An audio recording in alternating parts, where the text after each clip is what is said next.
Dang, I thought you said dang. This week on SlapperCast. Where are we at? Where are we? We're in County China. Oh, there's a rainbow. And this is what you're looking at. This is the Dead Sea. Wow. So you as a child, you spent a lot of time up there in the north, didn't you? My first few years were spent in Dungannon in Northern Ireland, and we lived in a place called Belvedere Park in Dungannon. And my dad's from Coal Island, and he and his 13 brothers and sisters, and his father Paddy and his mother Winnie all met in Galbally. So, but they had a house in Coal Island, and then so my dad had a factory in Dungannon, and we lived there just for a few years. I can't remember how many brothers and sisters I have. I have many, but when I think my brother Andrew was the last one. No, Breege was the last one born in the north, and then we moved to Dublin. Is Coal Island actually an island? It has an island there. Oh yeah, yeah. Coal Island, yes. Oh, Coal Island. Yeah. All right.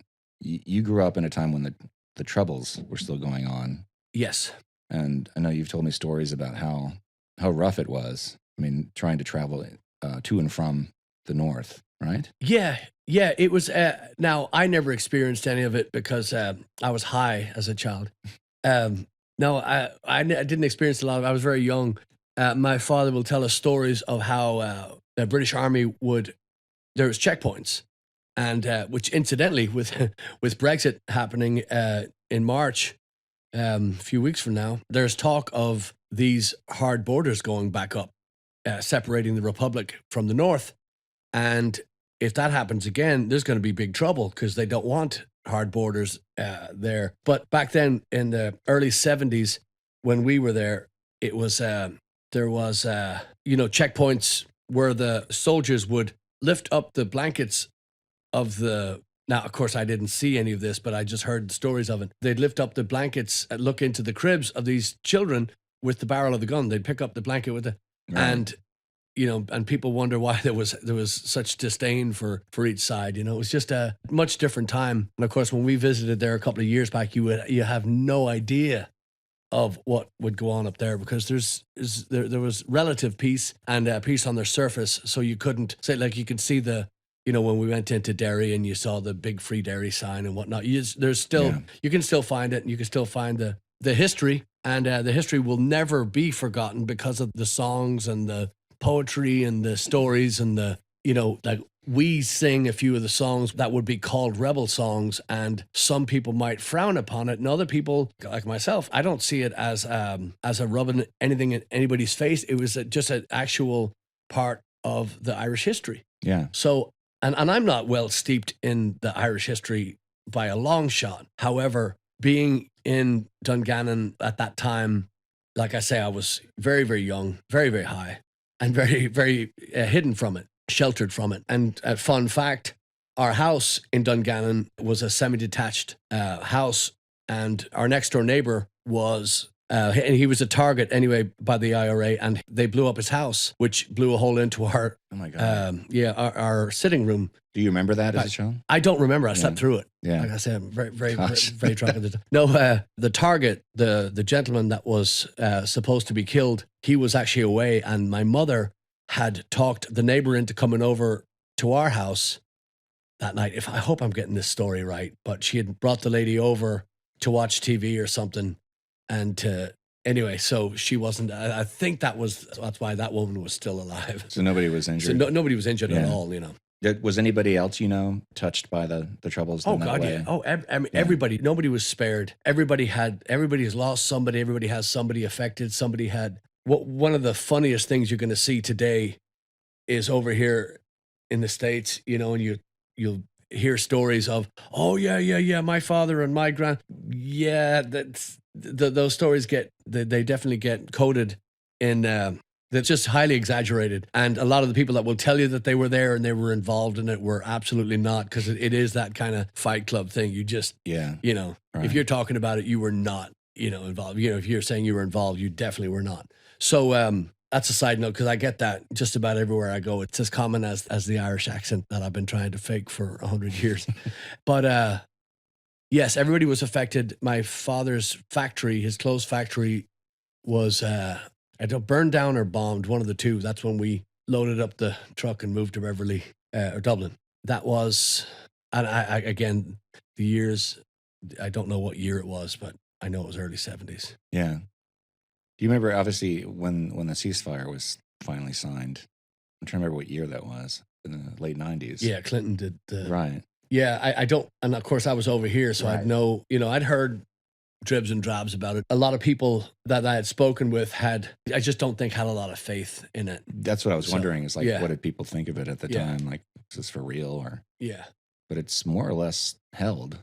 Yeah. There's been a few incidents, I know. Yeah, of since course, then, yeah. But yeah, obviously we've been to the North twice now as a band, and it's totally different from the stories that you've told me. I mean, obviously there's no more border, really. I mean, there is a border, but you don't. Yeah. You can't see it, really. You just Yeah. drive through it, which is pretty remarkable after so many decades of civil war. Yeah. There, for that to be finally a thing of the past. Yep. Yeah. So my earliest memories of Dublin are really my childhood began in Dublin. I have very little. I remember Belvedere Park, and I remember, of course, my cousins and family and friends that we had up there. Some of them, but not. Like I said, my childhood essentially started when I lived in Dublin. We lived in a place called Cornell's Court, just south of Dublin. Then we moved from Cornell's Court to, we went to Wyattville Park first, which was very close to Ballybrack, and then we went to Cornell's Court, and then we went to Killiney. Killiney was the last place I lived in Dublin. But yeah, very, very, very fond memories of Ireland, and very still, some of my dearest friends, and obviously my family is still there. So. And how frequently did you go into town? Not till later, till drinking age, which was about 7, maybe 8. I went to a place called Willow Park for school, and when it was a nice, relaxed, all boys, priest run school, I found out later that if I decided to just stay on the train coming from Killiney, I didn't have to get off at Booterstown and go to school. I could stay on the bus and go into town and just walk around. So I, as early as about 8 or 9 years old, 10 years old maybe, walking around the streets of Dublin and just, Wow. And then you go into school later on that day if you felt like it or not. And they where were you? I had to go to the doctor. Okay, off you go. So it was, but Dublin became a social spot for us when we got a little bit older, when we 15, 16, 17, Dunleary and the city centre were our hangouts. Yeah. Dunleary was close to my school in Sallynoggin, a Holy Child. And we went to, we'd go to Dunleary. Dunleary was kind of a happening spot. The Boomtown Rats had been and gone by the time we hit Dunleary, but they were, I think Bob Geldof was from around there. And then, of course, the city centre was, and still is, it's still, it's just it's a magnificent place. Dublin is, it really has, even though it's changed so much since I was there, the spirit of the city and the jewel that it was, can still be found in areas. It has become it's become a melting pot, which has been wonderful. But the thing about Dublin is you can't build skyscrapers. So all the streets and all the buildings they just have to find new just pieces of property to build on, because it's absolutely overgrown. It's completely swamped with people, and so the traffic's pretty horrendous. And the public transport system has always been pretty decent, but it's really difficult to get around now. And living in Texas, when your car is about the size of a football field, going to Dublin where the cars are about the size of a bottle cap, Yeah. and they're still parking just in spaces you wouldn't imagine a bicycle could fit. They're putting cars in it, and so it's very overcrowded, and it's very, like I say, it's become very modern. But the charm of the city is still there, and the people. Of course, I'm biased, but the people are just as funny and friendly as you're gonna meet anywhere in the world. So do you remember when you first started to go see live music in Dublin? Yes. Growing up? I mentioned this because one of the things that we were kind of nervous about when we went there the first time back in 2010 is you were warning us, saying, well, I don't know what kind of response we're going to get from the crowds there, because you remember as a kid, as you told me, like really, kids, people standing, with their arms folded and, being really, really not easy to impress. But as it turns out, that was not what we encountered when we the first gig we played there. Yeah, that's very true. When I went to shows, just to hammer that point home, the Irish, you'll find that the Europeans generally are very honest about their music and their art and whatnot. They'll tell you straightforward. They'll tell you straight out, and they usually won't sugarcoat it. They will not hold back. So we'd go to see and I remember, and I think we mentioned it in one of the last episodes. I saw a band called Queensryche opening for Dio, and Queensryche came out on stage, and that was when they were good. That was when they were good. They started doing this stuff that sounds, I mean, just it kind of sounds like prog rock underwater with, weights holding it down. It's just awful. But back in the day, they were kind of this really fast, upbeat, good riffs, good vocals. But I saw them play, and they were they're phenomenal. They were tight. They were just energetic, and and the crowd would spit at them. And it was embarrassing to be there, because I was up the front, and it was just embarrassing to be in that audience, because I mean, there's just never any call for that. This is the touring band, and this is their opening act, and they were not holding back, and they played through it, which is a testament to them. But I'd seen that on countless times, and countless shows, where the opening act, no matter how good or how bad, people were spitting at them. And it was whether they were local or touring, right? Yeah, okay. Yeah. A lot of the local bands, and I can't remember. I remember one, and the name just came to me, and it's a local band called Winter's Rain, REIGN, and we used to go see them at the Blaggards Inn in Dublin, just a place about the size of an ashtray, and they were brilliant. They were a great local band, and I remember their drummer kind of looked like Iron Maiden's original drummer, Clive Burr, and he had the double bass drum kit, and we just couldn't believe this guy was playing a double kit, because we were seeing one, and we've seen them in Kerrang in the magazines. We just never seen one up front, up close, and they were playing well. But when they would open for somebody, you kind of give them the nod. The local bands might get a pass.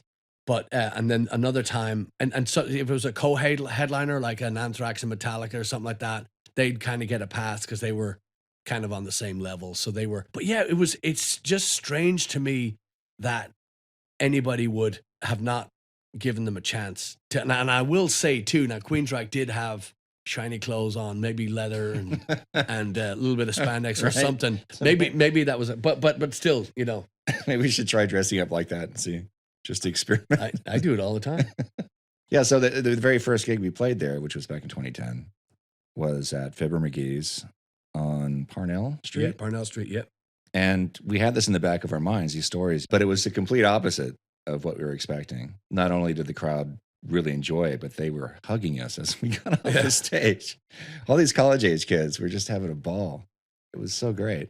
Yeah, that was not expected at all. I mean, and again, you want to forewarn anybody that might be, especially, your bandmates that are going over there. And I had no idea. I'd never seen anything like this. And again, I would never put Blaggards beside Thin Lizzy or Horselips or any, but we were playing a lot of Irish infused rock songs. And again, like I'm saying, anything that we do like that, we would just be paying tribute to those guys. But so I had no idea if the crowd was going to think that, A, you're ripping them off, or B, you're not tipping the hat, or you're not. So, I mean, rather than go through all the scenarios, I just thought it better to, and nobody was more shocked than I was. Yeah, I remember. At the response, because, and there's actually, I think Mike put a video together, and there's actually videos. Yes. Where you can see how, during just one song, how the people would kind of come out of the woodwork. And stonework, as that would be in Fibber McGee's, which is just an incredible venue downstairs in the basement, and it's all stone, cold all year round, and kind of damp, but great stage, great, just a great atmosphere. And we had no idea of the size of the club, because there's just separate rooms and new places off different corridors and whatnot.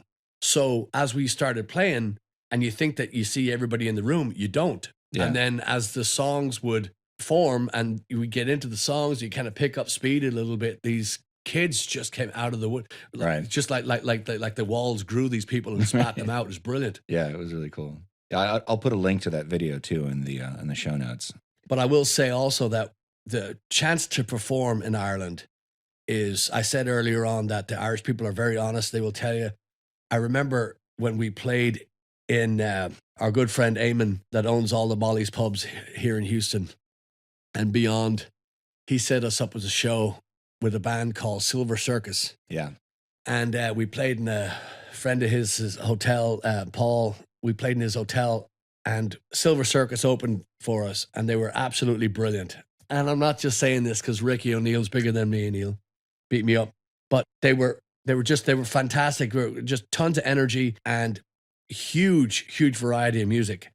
And they brought all the gear. They brought lights. You would have thought that we were playing at Wembley or something. They brought everything. Well, we went on after them and we had great fun. But I remember this old guy standing by the speaker and they didn't bring one or two speakers. They brought a massive PA. There was a small room in a small hotel and they brought enough gear for the aforementioned Wembley. And I remember this old guy standing by the speaker and he just head against the speakers and he had a hat on, a scarf, big coat. And so I couldn't make this chap out. We were playing and we finished playing and I walked out and he says, Jesus boy, he says, I have seen bands in all my time. He says, I've never seen anything like this. He says, it's fucking brilliant. And he was, I mean, every bit of 80 something years old. And he was just, obviously never forgot it. Just absolutely, he was blown away, but I couldn't believe that he had A, got so close to the speakers and B, just really, because he knew what we were doing. He knew the songs, but he also knew that we had, sped them up tremendously and put some colorful language on it. And that was a big moment for me too, knowing that you can take care of the kids with the rock, but you can also still drag in the old people that have listened to this stuff, played traditionally for so many years. That was on the first tour, right? Was that the first time? Yes, it was. It definitely was. Because and that's how this whole thing started. The Ireland tour started with Eamon saying to me, he said, do you ever play in Ireland? I said, get off. What are you talking about? And he said, why not? And I said, how would we do that? And he said, right, I'm booking your first show. And he booked that show. And he said, now book a tour around it. And he did. Yeah. But Eamon from Molly's, he started all this nonsense. So thanks, Eamon. Yeah. But I remember that too, that was the first time talking about the older fella who was really digging it. That happened many times. Yeah. Again, from almost every place we went. I remember happening in Cork. It happened in Cork. It happened in Killarney. Killarney was even more intense because the lads that do the horse and cart tours of the lakes. That's right. Yeah. They have been going into this bar in the International Hotel in Killarney. And if you're ever there, you can ask the bartender. We played there and we played there and I think it was about 3 or 4 songs in and the lads had their back to us all night. They'd been kind of looking over their shoulders and they looked confused. But after about 3 or 4 songs, they started dancing and they didn't stop. And I remember that night vividly because the snow came down and it was warm when we arrived there. And it started snowing. Maybe we were a little bit loud. But we started snowing and there was a big ruckus in the town anyway because of the snow and whatnot and kind of came out of nowhere. And the lads jumping around the floor, dancing like children. I mean, jumping around. Well, the bartender who gave the keys to the bar to the receptionist of the hotel and said, give us anything we want to drink that night. And he told me, he said, those, whatever they're called, the lads that do the tour of the lake, he said they have never even clapped for that's right for a band for any entertainment that they've had in there. So to see them dancing was a complete shock, completely alien to this guy. So it's brilliant. Yeah, that was a great night. The totally off that topic that night too. One of the strange things I remember about that gig was I'd seen this. This is our very first time we went to Ireland as a band, and in that pub in the International Hotel in Killarney, they had these pour your own pint things where you'd insert your credit card and then it would allow you to pour your own pint. but I never saw it again. We went back every year subsequently. We went back. I never saw that again. So that must have been an experiment that Guinness was doing that year because I guess it didn't catch on. That didn't sound like a good idea. To No, me, I don't ever. really quite. I don't quite understand. I mean, it's fun when you go to the Guinness Storehouse, which you will have an opportunity to do if you come with us this year, which I've done. And that is fun. They have people there showing you exactly how to do it, and it is an exact science. And, Yes, it absolutely is. And Eamon's bars, all the mollies will not let you. They will not let you sit down with an improperly poured pint. You know, they'll do it right. And also, I have to also say that O'Bannon's, where we play in College Station, they are currently number 2 for sales in Guinness That's right. in the state of Texas. And they're actually really close to coming to number 1 and also beating Oklahoma and a few other places. So and they take their Guinness very, very seriously as well. So you're not going to get a bad pint in O'Bannon's. I have to say That's that right. because that's where we're going to be on Paddy's Day, and you need to come with us. Yeah, Again. it's funny because in joining this band, we've played in so many great Irish pubs, not only in Houston but across the country.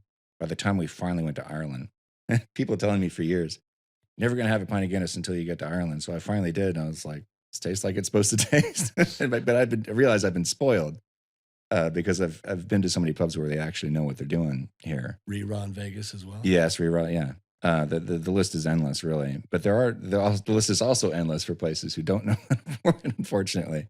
Yeah, But when you will walk up tell. when you walk up to the bar and they straight pour it, they hand it Yeah. to you, and it looks like your glass is trying to take off, Yeah. like a rocket. That's you send that back. Yeah, if you don't have a taste for Guinness yet, and you develop one in Ireland, I got news for you. You're in trouble. Yeah, because you only want to go to the best pubs in the States after that, which is we can tell you where to go. yeah, you can do the 1-900 call Smalls Right. and find out. But yeah, I remember going there. I was like, well, this didn't. I was expecting to have my mind blown, and I was like, this is really good, but it doesn't blow my mind. And then I forget where it was. We came back to the States right after that tour, and I can't remember where it was, but I remember having my first Guinness back home. I'm like, oh, I like sort of figured it out in reverse. Like, now I get it. Okay, this is what it's like when it's not. That's what you poured. get when you go get a Guinness at Hooters, Chad. Right? Yeah. Yeah. So thanks for tuning in. Cheers, thanks. We'll see you next week.